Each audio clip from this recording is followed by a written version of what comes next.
சொந்தங்களுக்கு வணக்கம். தமிழொலியின் இன்றைய மதிய நேர பிரதான செய்திகள். முதலில் தலைப்புச் செய்திகள். மக்களின் வங்கிக் கணக்குகள் குறித்து வெளியான முக்கிய அறிவிப்பு. இலங்கையில் விரைவில் அறிமுகமாகும் புதிய செயலி. இலங்கையின் பொருளாதாரத்தில் முன்னேற்றம், அரசாங்கத்தின் அறிவிப்பு. களுகங்கையில் மாணிக்கக்கல் அகழ்ந்த நபருக்கு ஏற்பட்ட பரிதாபம். தமிழர் தாயக பகுதியில் போதைப் பொருளுடன் பெண் கைது, போலீசாரின் அதிரடி நடவடிக்கை. ஓடிக்கொண்டிருந்த புகையிரதத்தில் ஏற முயன்ற பெண்களுக்கு நேர்ந்த கதி. கொட்டி தீர்க்க போகும் கனமழை, மக்களுக்கு விடுக்கப்பட்ட எச்சரிக்கை. நீரில் அடித்து செல்லப்பட்ட குழந்தைக்கு நேர்ந்த துயரம். இலங்கையில் அதிர்ச்சி சம்பவம், போலீசாரின் கண்முன்னே பெண்ணை தாக்கிய கடத்தல் கும்பல். தொடர்பென விரிவான செய்திகள். நாட்டில் வங்கிக் கணக்குகளில் சுமார் 60% வங்கிக் கணக்குகளின் மீதி 5000 ரூபாவிற்கும் குறைவானது என நிதி ராஜாங்க அமைச்சர் ரஞ்சித் யாமலப்பட்டிய தெரிவித்துள்ளார். இதேவேளை வரி செலுத்துவதனை தவிர்க்கும் நபர்களின் வங்கிக் கணக்குகளை முடக்குவதற்கு உள்நாட்டு இறைவரி திணைக்களம் நடவடிக்கை எடுத்துள்ளது எனவும் அவர் குறிப்பிட்டுள்ளார். சுமார் 3,40,00,000 வங்கிக் கணக்குகளில் 5000 ரூபாவிலும் குறைந்த தொகையை வைப்பு நிலுவையாக காணப்படுகின்றது. நாட்டின் மொத்த சனத்தொகை 2,20,00,000 என்ற போதிலும் வங்கிகளின் வைப்பு தொகை 5,70,00,000 என தெரிவிக்கப்படுகின்றது. வங்கிகளில் அறவிட முடியா கடன் தொகை 4 முதல் 5% காணப்படும் என்ற போதிலும் தற்பொழுது அந்த தொகை 13% அதிகரித்துள்ளது. கடன் செலுத்துகையை மேற்கொள்ளாத வாடிக்கையாளர்களிடமிருந்து அவர்களின் சொத்துக்களை கைப்பற்றும் சட்டம் இந்த ஆண்டு டிசம்பர் மாதம் வரையில் இடைநிறுத்தி வைக்கப்பட்டுள்ளது. எனினும் வங்கிகள் நீதிமன்றின் உதவியுடன் சொத்துக்களை பறிமுதல் செய்ய முடியும் என குறிப்பிட்டுள்ளார். இலங்கையில் நீரில் மூழ்கி உயிரிழப்புகள் அதிகம் பதிவாகும் இடங்களை சுகாதார அமைச்சகம் இனங்கண்டு முன்னெச்சரிக்கை நடவடிக்கைகளை மேற்கொண்டு வருகிறது. மக்கள் நீச்சலடிக்க சென்று நீரில் மூழ்கும் இடங்களை கண்டறியும் செயலியை விரைவில் அறிமுகப்படுத்த சுகாதார அமைச்சு நடவடிக்கை எடுத்துள்ளது. நாட்டில் வருடாந்தம் 800 முதல் 1000 பேர் வரை நீரில் மூழ்கி உயிரிழப்பதாக தெரிவிக்கப்படுகிறது. அதன்படி இன்னும் ஒரு மாதத்துக்குள் 500க்கும் மேற்பட்ட இடங்களில் எச்சரிக்கை பலகைகள் பொருத்தப்பட உள்ளன. எச்சரிக்கை பலகைகளை நிறுவுவதற்கு சேவை வழங்குநர்கள், விநியோகஸ்தர்களை தேர்ந்தெடுக்க இப்போது முன்மொழியப்பட்டுள்ளது.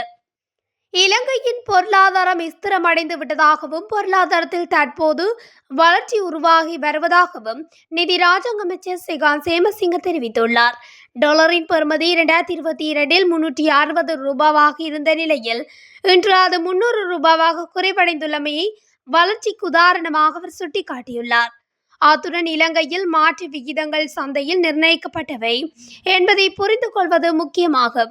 இது அந்நிய செலாவணி சந்தையில் வளங்கள் மற்றும் தேவை இயக்கவியலுக்கு ஏற்ப நாணய மதிப்புகளை மாற்றுகிறது என்றும் ராஜாங்க அமைச்சர் தெரிவித்துள்ளார். இலங்கை ரூபாவின் பெறுமதி வலுவடைவதால் குறிப்பிட்ட காலப்பகுதியில் பொருட்கள் மற்றும் சேவைகளை கொள்வனவு செய்வது மலிவாக அமையும் என அவர் நம்பிக்கை வெளியிட்டுள்ளார். இது கொள்வனவு சக்தியை அதிகரிப்பதோடு பணவீக்க அழுத்தங்களை குறைக்கவும் நாட்டின் கடன் சுமையை கட்டுப்படுத்தவும் பங்களிக்கும் எனவும் சேமசிங்க சுட்டிக்காட்டியுள்ளார். ஹொரண பிரதேசம் களுகங்கையில் ரத்தினக்கல் அகழ்ந்து கொண்டிருந்த நபர் நீரில் மூழ்கி உயிரிழந்துள்ளார். குறித்த சம்பவம் நேற்று பிற்பகல் ஏற்பட்டுள்ளதாக கொரண போலீசாரால் தெரிவிக்கப்பட்டுள்ளது.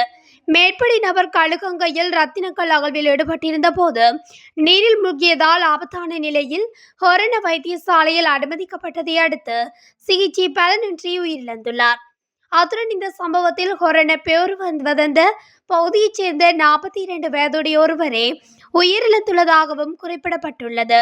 மேலும் சம்பவம் தொடர்பிலான மேலதிக விசாரணைகளை ஹொரண போலீசார் மேற்கொண்டு வருகின்றமை குறிப்பிடத்தக்கது. கிளிநொச்சியில் ஹெரோயின் போதைப் பொருளுடன் பெண்ணொருவர் கைது செய்யப்பட்டுள்ளதாக போலீசார் தெரிவித்துள்ளனர்.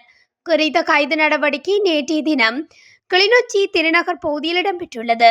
கிளிநொச்சி போலீஸ் பிரிவுக்குட்பட்ட திருநகர் பகுதியில் நேற்றைய தினம் போலீசாருக்கு கிடைக்கப்பெற்ற தகவலுக்கு அமைய வீடொன்றில் மறைத்து வைக்கப்பட்டிருந்த 5 கிராம் ஹெரோயின் மீட்கப்பட்டுள்ளது.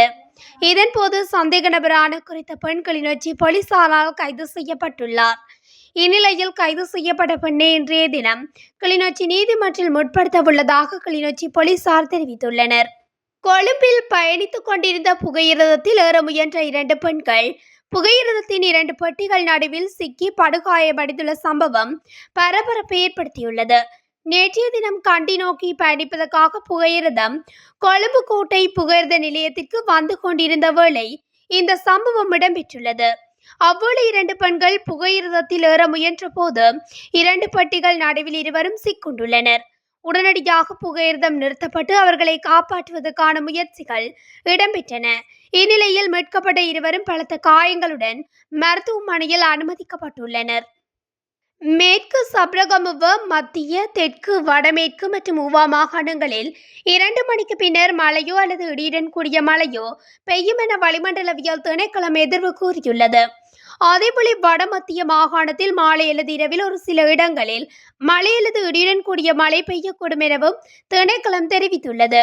காலையில் இருந்து மாத்தறை ஊடாக அம்பாந்தோட்டை வரையான காலப்பகுதியில் ஒரு சில இடங்களில் மழை அல்லது இடியுடன் கூடிய மழை பெய்யக்கூடும்.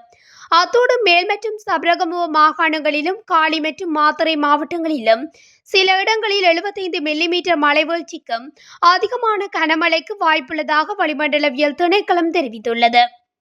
இந்நிலையில் இடியுடன் கூடிய மழை, தற்காலிக பலத்த காற்று மற்றும் மின்னல் தாக்கங்களினால் ஏற்படக்கூடிய ஆபத்துக்களை குறைத்துக் கொள்ள தேவையான நடவடிக்கைகளை மேற்கொள்ளுமாறு மக்கள் கேட்டுக் கொள்ளப்படுகின்றனர். கால்வாயொன்றில் தவறி விழுந்த குழந்தையொன்று சுமார் 2 கிலோமீட்டர் தூரம் நீரில் மூழ்கி உயிரிழந்துள்ளதாக வெலிகந்த போலீசார் தெரிவித்தனர். பொலனறுவை வெலிகந்த பகுதியில் நேற்று வெள்ளிக்கிழமை இரவு இந்த சம்பவம் இடம்பெற்றுள்ளது.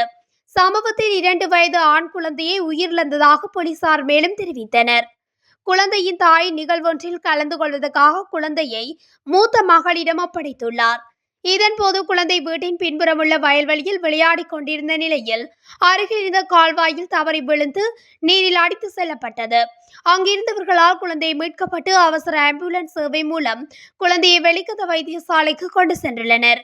வைத்தியசாலையில் அனுமதிக்கப்பட்ட போது குழந்தை உயிரிழந்துள்ளதாகவும் குழந்தையின் சடலத்தை பிரேத பரிசோதனைக்குட்படுத்த நடவடிக்கை எடுக்கப்பட்டுள்ளதாகவும் போலீசார் தெரிவித்தனர். களுத்துறை நாகுட வைத்தியசாலையின் பிரதான நுழைவாயிலுக்கு அருகில் போலீஸ் அதிகாரிகள் மற்றும் பாதுகாப்பாளர்கள் இருக்கும் போதே பெண்ணொருவரை கொள்ளையர்கள் கோரிய ஆயுதத்தால் தாக்கிய சம்பவம் ஒன்று அதிர்ச்சியை ஏற்படுத்தியுள்ளது. குறித்த தாக்குதல் களுத்துறை வெனிவெல்பிட்டிய பிரதேசத்தில் போதைப்பொருள் கடத்தலில் ஈடுபட்ட கும்பலொன்றினால் நடத்தப்பட்டுள்ளது.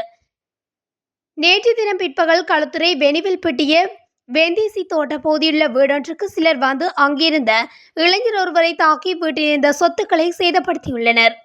குறித்த பகுதியில் போதைப்பொருள் கடத்தலில் ஈடுபட்டு வரும் சுத்தா மற்றும் ரணே என்ற இருவர் மற்றும் அவர்களது ஆதரவாளர்கள் சிலர் தாக்குதலை நடத்தியதாக குற்றம் சாட்டப்பட்டுள்ளது. அந்த வீட்டில் இருந்த இளைஞனை தாக்கிய குழுவினர் பின்னர் அருகிலுள்ள மற்றொரு வீட்டுக்கு சென்று அங்கிருந்த 2 இளைஞர்களை தாக்க முயன்றுள்ளனர். இருப்பினும் அந்த வீட்டில் இருந்த 2 இளைஞர்கள் அருகிலுள்ள காட்டுக்குள் குதித்து உயிரை காப்பாற்றிக் கொண்டனர். இதுகுறித்து களுத்துறை தெற்கு போலீசாருக்கு தொலைபேசியில் தகவல் தெரிவிக்கப்பட்டதை அடுத்து அங்கு வந்த அதிகாரிகள் குறித்த தாக்குதல் கும்பலுடன் கதைத்துவிட்டு அங்கிருந்து சென்றதாக குற்றம் சாட்டப்படுகிறது. இதேவேளை குறித்த தாக்குதலில் படுகாயமடைந்த இளைஞனின் நலம் விசாரிப்பதற்காக நாகோட வைத்தியசாலைக்கு சென்று கொண்டிருந்த தாயாரும் தாக்கப்பட்டுள்ளார். நாகோட சந்தையில் வைத்து மோட்டார் சைக்கிளில் தலைக்கவசங்களால் குறித்த பெண் தாக்கப்பட்டுள்ளார். தப்பியோடிய பெண் நாகோட வைத்தியசாலைக்கு நுழைவதற்கு முன்னர் அங்கு வந்த காடையர்கள் குழு போலீசாரும் பாதுகாப்பு உத்தியோகத்தரும் பார்த்து கொண்டிருக்கும் போதே குறித்த பெண்ணை கூறிய ஆயுதங்களால் தாக்கியுள்ளனர். படுகாயமடைந்த பெண்ணும் வீட்டில் வைத்து தாக்கப்பட்ட அவரது மகனும் தற்பொழுது நாகோட வைத்தியசாலையில் சிகிச்சை பெற்று வருகின்றனர்.